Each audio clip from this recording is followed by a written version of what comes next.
Good morning. हम देख रहे हैं जैव विज्ञान की शिक्षण विधियां। ये 7 प्रकार की होती है। तो आज हम देखेंगे व्याख्यान विधि। व्याख्यान विधि जो है वो शिक्षक केंद्रित विधि होती है। इसमें जो शिक्षण का केंद्र बिंदु होता है वो शिक्षक ही होता है। शिक्षक कक्षा में आके अपने विषय वस्तु पर व्याख्यान प्रस्तुत करता है। विद्यार्थी इसको ध्यान से सुनते हैं और शांत होकर सुनते हैं। शिक्षक जो होता है विषय वस्तु का ज्ञान मौखिक रूप से विद्यार्थियों के सामने प्रस्तुत करता है।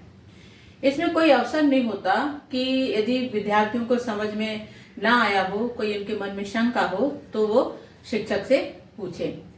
ये विधि जो है एक मार्गी विधि है। एक मार्गी मतलब वन वे मेथड है। अर्थात इसमें जो शिक्षक है वो सक्रिय होता है और जो विद्यार्थी होते हैं वो निष्क्रिय रूप से बैठे रहते हैं और शिक्षक को सुनते रहते हैं। उनको समझ में आया या उनके मन में कोई शंका है, उसका समाधान करने का अवसर उनके पास नहीं होता। तो इस प्रकार जो व्याख्यान विधि है एक मार्गी होती है और शिक्षक केंद्रित होती है। इसमें शिक्षक ही पूरी बातों को बताता है। इसमें विद्यार्थियों के लिए कोई अवसर नहीं है कि वो अपने शिक्षक से कुछ अपनी शंकाओं का समाधान पूछें। और शिक्षक भी इस बात पे ध्यान नहीं देता कि जो वो पढ़ा रहा है वो विद्यार्थियों को समझ में आया या नहीं। वो पूरे कालखंड तक अपनी व्याख्या देकर व्याख्यान के माध्यम से अपने विषय वस्तु को समझाता है। तो इस प्रकार थी ये व्याख्यान विधि। आइए देखते हैं इसके गुण और दोष क्या हैं। तो गुण पहला है आर्थिक दृष्टि से उपयोगी। आर्थिक दृष्टि से उपयोगी मतलब इसमें खर्च कुछ आता नहीं है, क्योंकि शिक्षक को ना तो किसी वैज्ञानिक उपकरण की आवश्यकता होती है, न किसी वैज्ञानिक सामग्री की आवश्यकता होती है। तो वो क्या करता है, यानी कि वो सिंपल तैयारी करके आता है और कक्षा में पढ़ाता है। और इस विधि में एक ही बार में बहुत सारे विद्यार्थियों को बैठाकर पढ़ाया जा सकता है। इसलिए ये आर्थिक दृष्टि से उपयोगी है। दूसरा है समय की बचत होती है। समय की बचत कैसे होती है कि इस विधि के द्वारा थोड़े से समय में ही बहुत सारे बालकों को बहुत सारा ज्ञान दे दिया जाता है। क्योंकि वो पढ़ के आता है, लेक्चर दे देता है, तो उसमें समझाने वाली कोई बात नहीं रहती। तो समय की बचत होती है, थोड़े समय में बहुत ज्यादा ज्ञान बच्चों को दिया जा सकता है। समय की बचत होती है क्योंकि समय सीमा के अंदर पाठ्यक्रम को पूरा किया जा सकता है और पाठ्यक्रम को समाप्त करने में आसानी होती है। तीसरा है अधिक सरल तथा सुविधाजनक। तो यह सरल, संक्षिप्त तथा सुविधाजनक विधि है। इस विधि में अध्यापक व छात्रों को कोई विशेष श्रम नहीं करना पड़ता, क्योंकि अध्यापक को पढ़ाने में ना तो बहुत अधिक तैयारी की जरूरत है और ना ही प्रयोग प्रदर्शन की ही आवश्यकता है। इसी प्रकार से विद्यार्थियों को भी प्रयोग आदि कार्य करने की आवश्यकता नहीं होती है। उनकी अपेक्षा क्या होता है, वो केवल शिक्षक के भाषण सुनकर ही उस विषय के ज्ञान प्राप्त करता है। अब चौथी विधि है इसकी उपयोगिता है, उपयोगी विधि है ये। चौथा हम देख रहे हैं अधिक उपयोगी। यह विधि तथ्यात्मक ज्ञान एवं ऐतिहासिक विवेचना हेतु सर्वोत्तम है।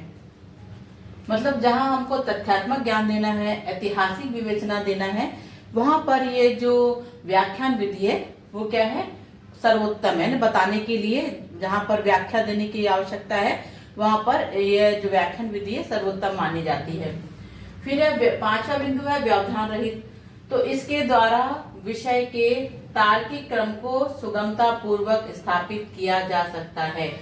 मतलब व्यवधान रहित से तात्पर्य क्या है, जो विषय वस्तु पढ़ानी है उसके तार्किक क्रम को आराम से सुगमता पूर्वक स्थापित किया जा सकता है, क्योंकि पाठ पहले से ही नियोजित होता है। अतः इसमें किसी भी प्रकार के व्यवधान की संभावना नहीं रहती है। फिर है सफल विधि। सफल विधि से क्या तात्पर्य है कि जो पढ़ाई गई विषय वस्तु है उस पर आधारित प्रश्नोत्तर किया जा सकता है। यानी शिक्षक जब प्रश्नोत्तर के माध्यम से प्रश्न पूछता है तो ये जो व्याख्यान विधि इसकी सफलता बढ़ जाती है। कैसे? क्योंकि वो छात्रों द्वारा ग्रहित ज्ञान की जांच करने के लिए उसी समय उनका मूल्यांकन कर लेता है। सातवां है अनेक परिस्थितियों में विशेष रूप से उपयोगी। कई ऐसी परिस्थितियां हैं जिसमें केवल व्याख्यान विधि का ही उपयुक्त माना जाता है।